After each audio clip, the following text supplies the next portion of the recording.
Warning! Kinda Murdery contains adult themes, explicit language, and descriptions of violence. It is not suitable for anyone, and we recommend you stop listening now.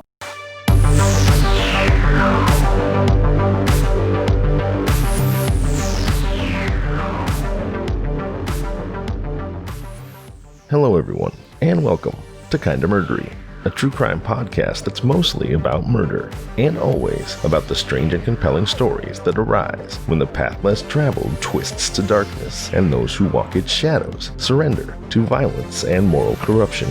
We have a perilous journey ahead, so thank you for lending me your courage and good company. I'm Zevin Odelberg, and this is Kinda Murdery. Welcome everybody, thank you for being here. We're in the midst of a story about a John Doe, but this isn't just any John Doe, not a typical John Doe, because there are already multiple clues to his identity, albeit conflicting clues. Is he a philandering Dutchman, making time with housewives in Long Island? Or is he an Irish Revolutionary Railroad worker, killed by his own secret society for spilling tea with the hated English? It's an open question. He is a John Doe after all. His identity is still unknown. What we do know is that he was decapitated, and then his professionally butchered body, and by professionally butchered I mean his body was cut up like it might be by a master craftsman at a meat counter. Butchered is no metaphor here. But once butchered, the unknown man's decapitated body was shoved in a trunk and then shipped from New York to Baltimore, or possibly from Chicago to New York to Baltimore. Of course, the New York Metropolitan Police Department, and especially Inspector Burns, want to know who he is. And then there's a noisy parrot in an upstairs apartment who wants to know where he is. You're here with me. This is Kinda Murdery, and you've found your way to Part 2 of The Parrot Wants to Know What Happened to Gus. That's right, I said Part 2, so if you haven't heard Part 1 yet, go back and listen to it, then rejoin us. We'll save you a seat. Alright, let's get to it. I'm going to rewind the story just a bit to allow you to settle into the narrative. So if you're ready, please join me as we uncover what truths we can and solve what mysteries we may. Kinda Murderies. The Parrot Wants to Know What Happened to Gus. Part 2 starts now.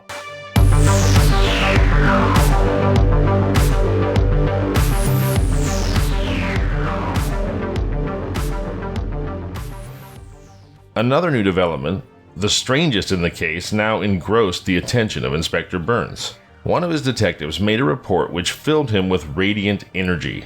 Wow, that's really excited. If you've got radiant energy, you are excited. This new development that had Inspector Burns positively radiating was a report that, quote, something unusual, unquote, was taking place in the apartment of Edward Unger on the 5th floor of a tenement at 22 Ridge Street, Manhattan.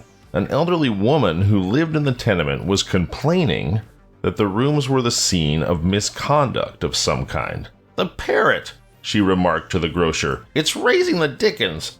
Nobody ever heard that bird screaming so loudly or so frequently. All I could understand of his gab was, 'Where's Gus? Where's Gus?'" Inspector Burns was just about to send a detective post-haste to the house of the parrot when another sleuth reported that a trunk like the murder container had been delivered by Dodds Express Company from 546 West 40th Street a few months back to the rooms of Edward Unger of 22 Ridge Street. Unger had signed a receipt for the trunk. Now, Burns had good reason to know that 546 West 40th Street is in the heart of a district in New York City known as Hell's Kitchen, famous in police annals for crimes of the most bizarre and startling character. To venture there alone at night was equivalent to making a rendezvous with death. Could it be possible that the murder had been committed in Hell's Kitchen? This was a question that now loomed large in the mind of Burns. The character of the district made the conclusion extremely plausible, but there were other possibilities that might dim the new hypothesis. Ridge Street was seldom on its good behavior. It was the heart of New York's ghetto, a district full of puddles and mud holes and obstructed with all kinds of peddlers' pushcarts and every conceivable kind of rubbish. After nightfall, its narrow, gloomy streets became the haunt of a flock of dangerous malefactors, panhandlers, and tramps who hid in the doorways of deserted houses and varied the monotony by robbing passerbys and throwing bricks at policemen. Nevertheless, and notwithstanding, respectable people lived on Ridge Street and resented any slurs cast upon it. When a detective called at the Unger apartment, he found the door locked. Climbing up by the fire escape to the windows, he peered through. At sight of him, the Parrot began vociferating loudly, screaming at the top of his voice. "Where's Gus? Gus Bowles! Where's Gus?" The tenement was inhabited by about 50 people. All of those at home were questioned by the authorities and asked if they knew anybody who answered to the name of Gus or Gus Bowles. A shrug of the shoulders accompanied by, "No speak English," was the stereotypical reply. The grocer next door, however, was more communicative. He told the detectives something that fired their imagination and filled them with renewed hope of solving the mystery. A close watch was kept on the house by detectives until Unger's son, a weak-minded boy of 17 years, came home in the evening. He had scarcely shut the door behind him when the two detectives rushed into the apartment. The rooms presented such a spectacle that the men remained for a moment rooted in their places with unspeakable horror. Everything about the three squalid little rooms denoted that they had been the scene of a terrible crime not many days back. The front room and the sofa upon which somebody had been sleeping were splashed with blood. There was blood in the sink in the kitchen. There was blood on a big carving knife, on a saw, on a sledgehammer, on almost everything. The walls in the sitting room were covered with pictures, photographs, lithographs, and reproductions of engravings.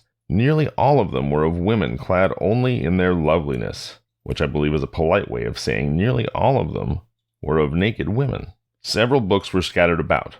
Among these were a paper-covered copy of Émile Gaboreau's Monsieur Lecoq, with the book opened at the description of the murder with which the story begins. Attempts had been made to wash the bloodstains from the floor, but the results were fruitless. Young Unger was surly and uncommunicative. Threatened with arrest and jail if he did not answer questions, the boy finally stated that he was employed in a printing office in Cedar Street. He had not seen his father for several days, he said, and gave evasive answers to all questions relative to the bloodstains. "Where's Gus? Where is Gus?" screamed the Parrot suddenly. "Well, that bird must love Gus," remarked the detective. "Gus used to bring things it liked to eat," answered the boy.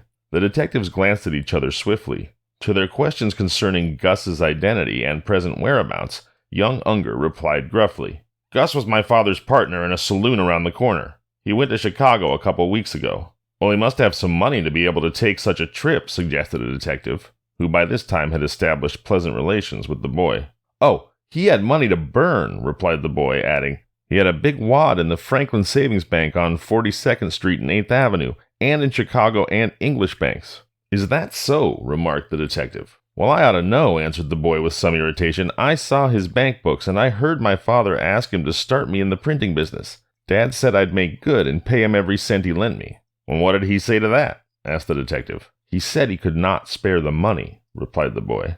"I suppose your father didn't like that." The boy smiled grimly and said, "He didn't like it a small bit. He told Gus that if he didn't come across, he'd feel sorry for it." "And did Gus have a trunk?" Young Unger guffawed. "Yes, and a big one," he replied.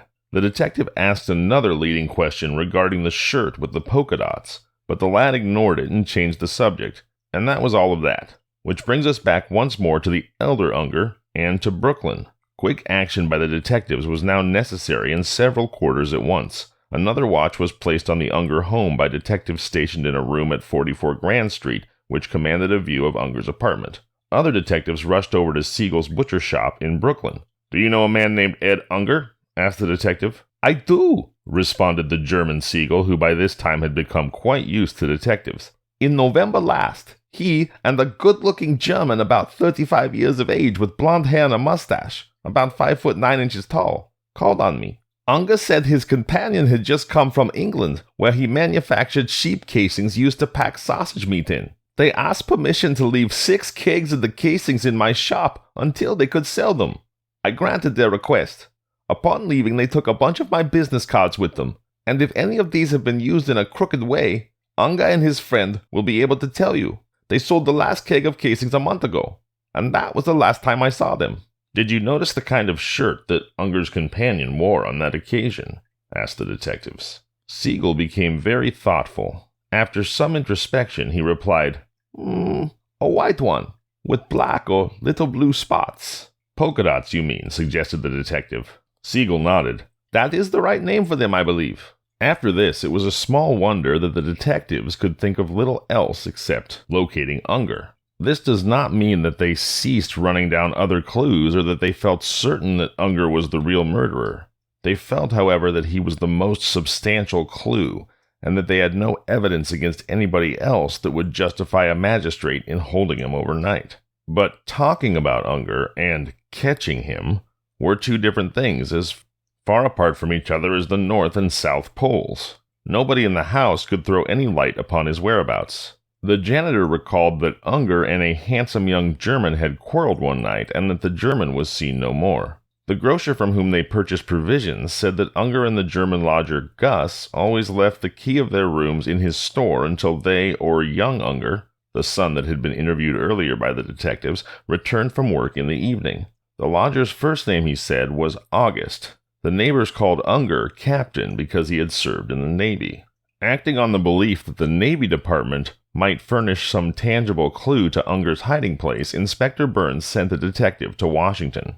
The detective returned with the information that Unger was dismissed from the United States Navy for stealing a bale of sheeting from the gunboat South Carolina, and that he had admitted his guilt to Secretary Wells. From some mysterious source, Burns learned that Gus Bowles had lived for some time in Chicago, where he dealt in sheep casings. Thinking that New York was a better field of business, Bowles came to New York and rented a furnished room at 546 West 40th Street. Immediately after settling there, Gus Bowles had answered an advertisement in the German-language newspaper Staatszeitung, excuse me if I completely butchered that pronunciation, for a partner in a saloon owned by Edward Unger on Ridge Street.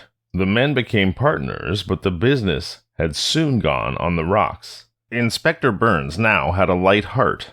He had connected the rumor of 546 West 40th Street with Unger, and had proof that the former had lived in Unger's rooms and disappeared after a quarrel with the latter over money matters. The inspector, however, was far from certain that he had evidence enough to convict Unger of having killed his lodger. He had a hunch that Unger was the murderer and Bowles the victim, but hunches don't stand in a court of law. If Unger committed murder, reasoned Burns, he must have had assistants or accomplices. Alone and unaided, he could not carry the trunk containing the mutilated body downstairs to the sidewalk. He could not have carried it over to Brooklyn. Moreover, saloon keeper Bentz had recalled that an Italian had helped to carry the trunk from the sidewalk to his saloon. These reflections worried Burns. He had no doubt that Unger was the key to the mystery, and that his arrest would dissipate all other theories. Had anybody else any possible motive to do away with Bowles, assuming that Bowles was the victim? The inspector could learn of none. A man planful enough to have plotted such an awful butchery must have weighed his chance of covering up his tracks and of snapping his fingers at the police and the law. No warrant had yet been asked for Unger's arrest because, as Burns frankly admitted in confidence, the police had no evidence against Unger that would warrant the grand jury's indicting of him. Detectives were given another big eye-opener when Piers & Brothers, printers of 15 Cedar Street, by whom young Unger was employed, identified the card of the Manchester Plate Glass Company found in the murder coffin in Baltimore as one of those that they printed for the company. Strangely enough, young Unger admitted that he'd brought a few of those cards to his father's home one night, and that Bowles had praised the workmanship. Young Unger's admission caused the detectives to redouble their efforts to apprehend the boy's father. As mentioned before, his home was under the closest espionage by the police. This espionage, at last, had results. One day, a man came walking down Ridge Street, answering the description of Unger. He looked cautiously about the street and up at the windows in the tenement where the Ungers lived, and then furtively ambled away. The detectives followed the suspect. A half grin creased the detective's face as he approached the suspect and asked apologetically, "You are Captain Unger, are you not?" "Yes," said the much-wanted man coldly and disdainfully. "I am Captain Unger. Who are you?" "We are police officers, and you had better come with us." "What for?" demanded Unger in a scornful tone. He was frightened, but he tried to conceal his real feelings. "Inspector Burns wants to see you at police headquarters," was the reply. "Me?" grunted Unger, stalling for time. "Yes, you, and nobody else." A mad fury blazed in Unger's eyes. A convulsive sneer distorted his features. "Let me see your badges if you are policemen," he demanded. The badges shown to him, Unger's expression underwent a complete change. His face showed the perfect indifference of a man accustomed to such ordeals. Without further ado, he accompanied the detectives to headquarters. In the meantime, Inspector Burns had already set up the interrogation room for the moment when Unger was caught, in the hopes that he might draw forth the awful secret which he thought that Unger was hiding. Burns felt certain that the suspect could not dissemble when actually confronted with the murder trunk, the polka-dot shirt, and the implements with which the police believed the murder was committed. He felt sure that the gruesome sight would force the most hardened criminal, if guilty, to lose self-control and to make some incriminating admission. Upon arrival at headquarters, Unger was confronted immediately with the trunk and other paraphernalia of the crime. "Where did you see this trunk before?" asked Burns to the prisoner. "I never saw it before," answered Unger with bluntness and directness. "What about this?" asked Burns, holding up the white shirt with the polka dots. "Never saw it till now," was the reply. "Ever see this before?" queried the inspector, pointing to the hammer, the saw, and the razor. "Never before." The prisoner's denials continued, as the bloody sofa and other telltale exhibits found in his home were shown to him. He sat there, facing his questioner with a scowl on his brow, his eyes dilating a little as they met the inspector's glance. Then, when the questioning ceased, he volunteered one piece of information which nobody asked for, and which nobody particularly wished to hear. "If I'd done anything wrong, you've got to prove it," he growled. Cumulative evidence of the participation at least of Unger in the horrible butchery had now reached a point where its weight was simply irresistible. He was locked up in a cell at police headquarters and told to send for Burns whenever he wished to talk. "This man Unger is clever," said the inspector, "and it will not be easy to get him to talk, but I am satisfied that the murder is no longer a mystery." Unger was placed in a cell between two thieves who hated a murderer just as much as any law-abiding citizen does. The murder trunk and the bloody sofa were placed in front of the cell. "You're trying to hang me, ain't you?"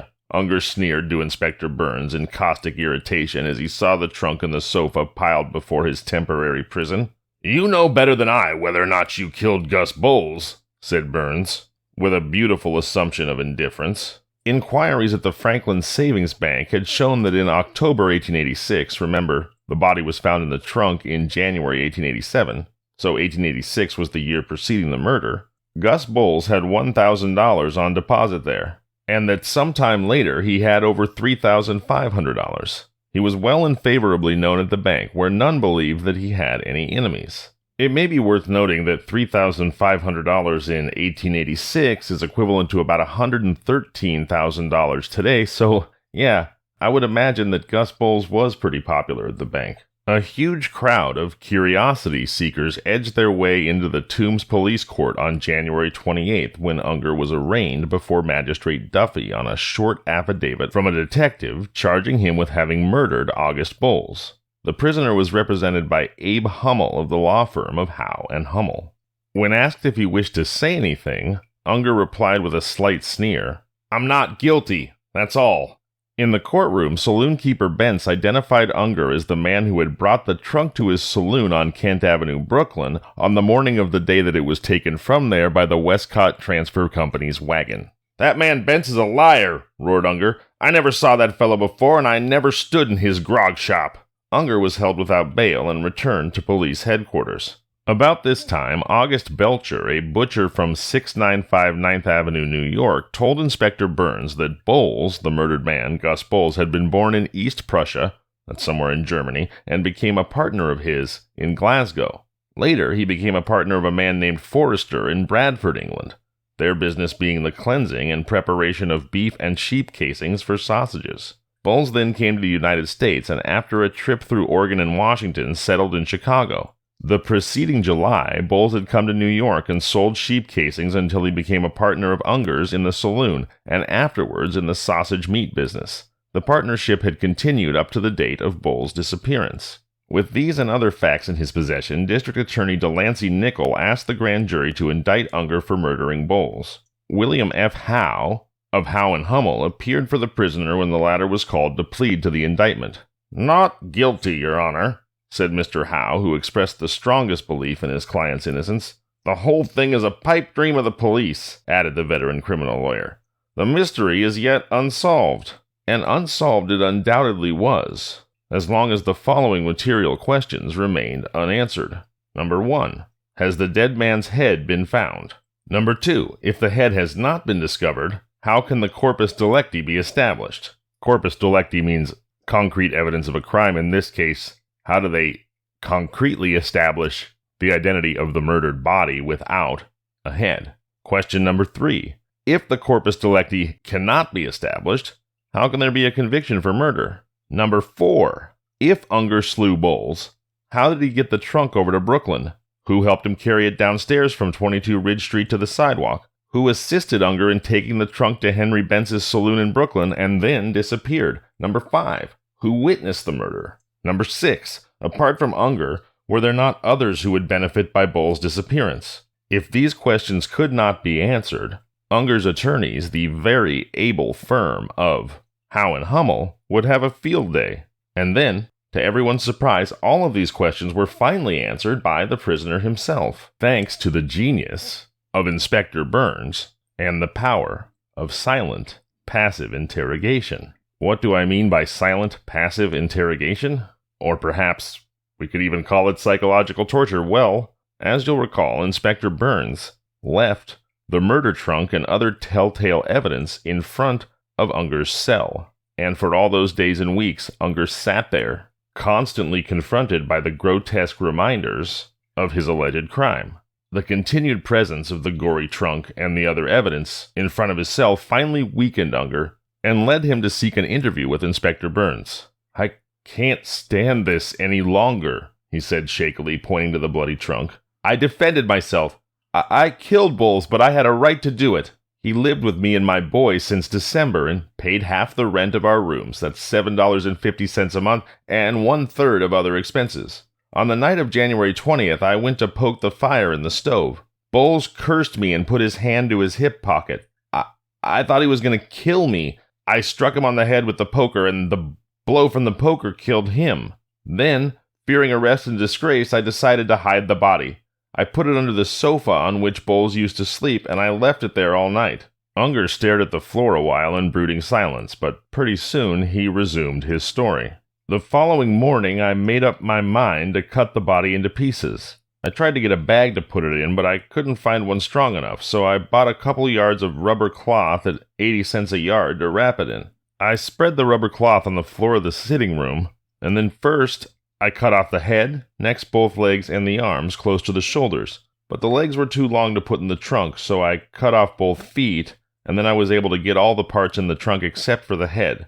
I packed the head in a newspaper, put a string around the package, placed it under my arm, and threw it into the East River from a Grand Street ferry boat." Here, Unger paused as if remorse had overcome him.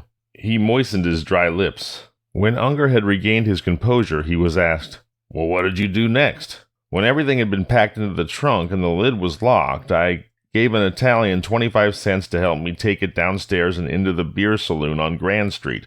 I left it there while I went hunting around for an express or a peddler's wagon to take it across the river to Williamsburg in Brooklyn. Finally, I hailed a passing driver and gave him 50 cents to take it to Henry Bentz's saloon in Williamsburg, where I often spent evenings drinking beer and playing pinochle. Then I thought of Baltimore as the best place to ship the trunk to. I'd often heard that the police there were a sleepy lot, and I thought they wouldn't bother themselves about something that was not done in their burg." "Who helped you take the trunk to Bentz's saloon?" queried Burns. "The Italian that keeps a bootblack stand around the corner. I gave him a dime and a schooner of beer." When Unger was brought to trial before Judge George C. Barrett in the court of Oyer and Terminer on February 13th, the feet of justice had made a record-quick pace. Crowds struggled for admission to the courtroom to see one of the most cold-blooded murderers of the age. Women were in the majority. For 5 days, the prisoner listened to the evidence showing that he had cut up Bowles as a butcher would a calf. The defendant was silent as the grave. He seemed to take little or no interest in the stories told by the witnesses for the prosecution. His lawyer, Howe, subjected the witnesses to a grueling cross-examination, but could not shake their stories in any way. There was a great stir in the courtroom on February 17th when Mr. Howe said, "Captain Unger, please take the stand." Then, calmly, as if he were discussing the weather, Unger told a thrilling story, the story of a horrible battle of the tenements. Stated briefly, Unger's testimony was to the effect that he never intended to murder Bowles, but struck him with the poker in self-defense. When he saw that the blow had caused the death of his partner and lodger, he dismembered the body and disposed of it in the way indicated. "Did you take any money from the man's pockets before cutting up the body?" asked the district attorney. "Yes, all he had, and that was only $5, replied the witness in a hoarse, discordant voice. "And what did you do with the money?" "I bought whiskey and beer with it and paid the Italians and others who helped me move the trunk." On February 17th, the case was given to the jury who, after a few minutes' deliberation, found the prisoner guilty of manslaughter in the first degree. Judge Parrot was very much dissatisfied with the verdict and told the jury that the evidence justified a verdict of murder in the first degree. The defendant's deliberate attempt to conceal the crime, the ruthless and awful manner in which he disposed of the body, and the carefully prepared story he told on the witness stand point to the consciousness of his guilt, and that guilt involves willful and premeditated murder, said the judge. He imposed the maximum sentence upon the convicted slayer, 20 years with hard labor in the state prison at Sing Sing. There are those who may think that the speedy solution of this mystery was an accident, but Joseph Gavin, the New York Times reporter who covered this case, has a very different opinion. Says Gavin, "There has never been a more successful manhunt, which was more the direct result of real detective instinct, power of penetration, imperturbable coolness, shrewdness, and hard work on the part of the police, than were demonstrated in the case of Unger and Bowles. For these faculties are as rare as they are remarkable." Detective William W. McLaughlin, who had charge of the case under Chief Burns, was highly commended for his handling of it. His two assistants were Titus and Mike Crowley, and McLaughlin himself later became Chief of Detectives. And that was the story of the Parrot who wanted to know what happened to Gus. Everybody, please do think of a kind of murdery story from your own life. Doesn't have to have anything to do with murder. Just something bizarre, frightening, entertaining, funny, something that happened to you. Call 888-MURDERY. That's 888-687-3379. Tell me the story and you could inspire an episode of the show. Also please, come on back this Sunday. Anson Maddox returns, and we'll be telling the story of a wild murder from 1992 that I'm calling A Buck Horny by Any Other Name. The Menage a Trois murder of Deborah Spicer. That's this Sunday with Anson Maddox. I hope you enjoyed today's show. I'm Zevin Odelberg, and this has been Kinda Murdery.